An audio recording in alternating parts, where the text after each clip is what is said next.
Hello and welcome to part 1 of my playthrough of Hellblade, Senua's Sacrifice. Now this has been one of my most surprising I love this games I've ever played. Because in my opinion it portrays mental illness in possibly one of the best ways. It's like as I've mentioned before in a few of my other videos, I am deemed slightly mentally ill, as in I suffer from quite serious depression. I have done things in the past that I'm not proud of, that are harmful to myself. I'm doing a lot better now. It's been years since the last incident. But this game portrays stuff like that. Mainly self-loathing, self-hatred, which I hadn't actually felt truly sorry for Senua, because I know how it feels. But yeah, you'll see that as we go through this game. So let's start a new game.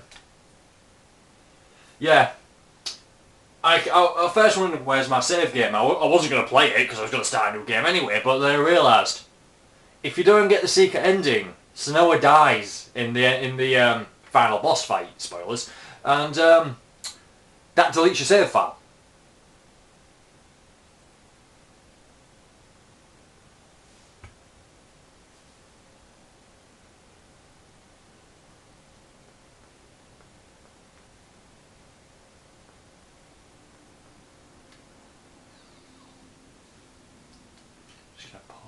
Hold on.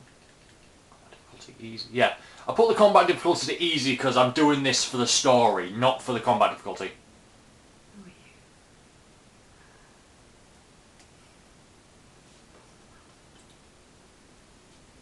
Welcome. You're safe with me. I'll be right here, nice and close so I can speak without alerting the others. Let me tell you about Sen.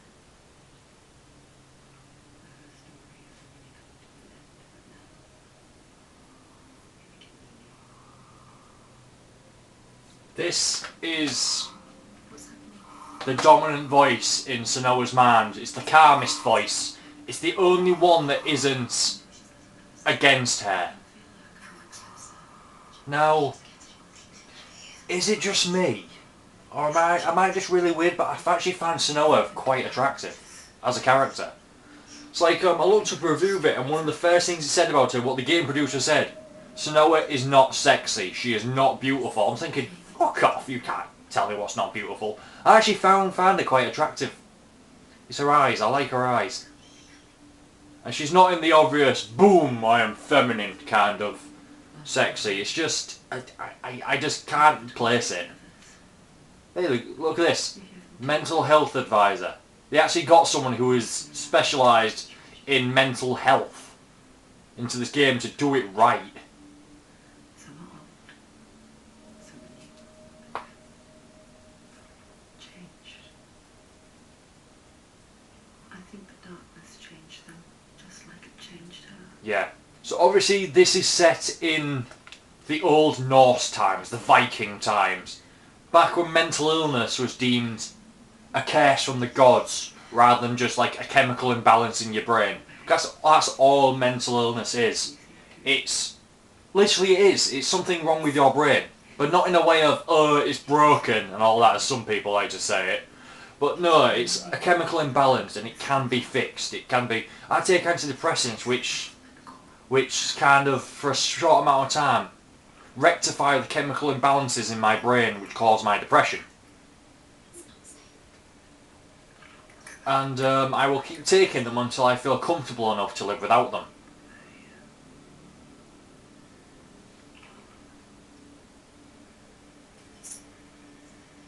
Yeah. At first when I started playing this I thought there was a rock on hanging from a belt, but you'll find out what it is. It's creepy, but it's also kind of, I don't know how to put it. Here they lie, rotting in the fields and rivers of hell. But the dead don't always lie still here. This is not a place of rest. I don't know if you can hear them, but there are little voices constantly whispering to Senua. This is why this is advised for this game to be played with a really good headset, so only you can hear them. That makes it sound like they're speaking to you. She has dozens upon dozens of voices in her head, constantly berating her. Her own worst enemy is herself. And I know what that is like.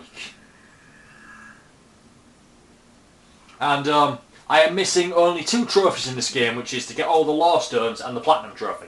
Which is, while I'm doing this, I have a guide telling me where all the Lore Stones are. I was missing like 6 out of 44. You'd think she would get used to it by now after so many years. The darkness, it just builds onto itself, growing stronger, cowering over her. You might try and ignore it, turn away. It's always there, just out of sight, where you're most vulnerable.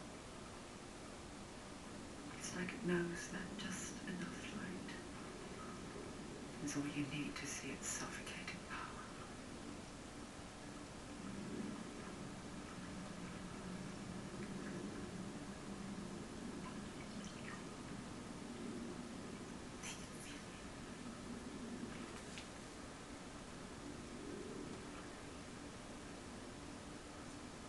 You might think she's brave to go on this journey on her own. But it isn't bravery that drives her. Bravery only means something to those afraid of death. Yeah. She has no self-preservation. She does not care if she dies. Far deeper. Oh yeah, I mentioned at the beginning, if you die once, that's it. No, if you die enough times. I'll explain it when the thing that causes that effect happens.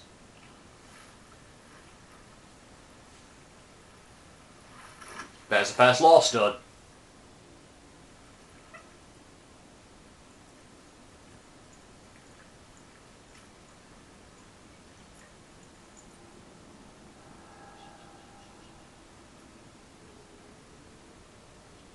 What is she looking at?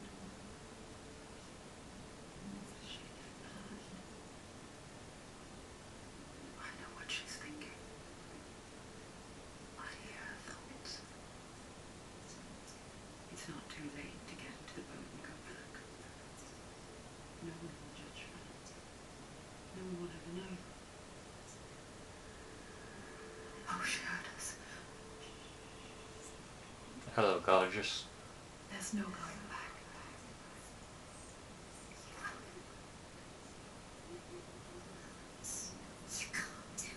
Senua pushes away a world that conspired to cause so much suffering. There's nothing to go back to, and worse to look forward to. Why don't you join us? Maybe you too have a part to play in this story.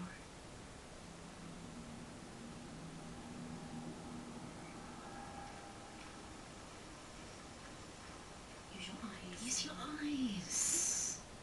Do not forget my stories, Senua. At least this has shown me where I was missing. So there's 1, 2, 3, 4, 5, 6, 7, 8, 9. It's the 9th one that I'm missing. They say the burning of a The last Lore Stone and interacting with the Symbol Door. But gods and the living will follow this path. Okay.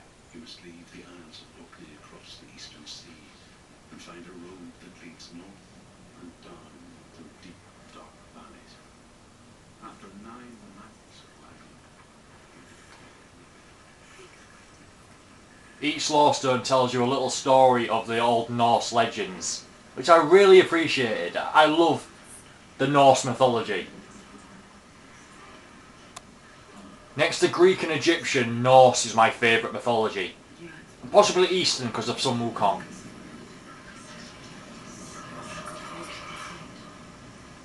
But she's not stopping.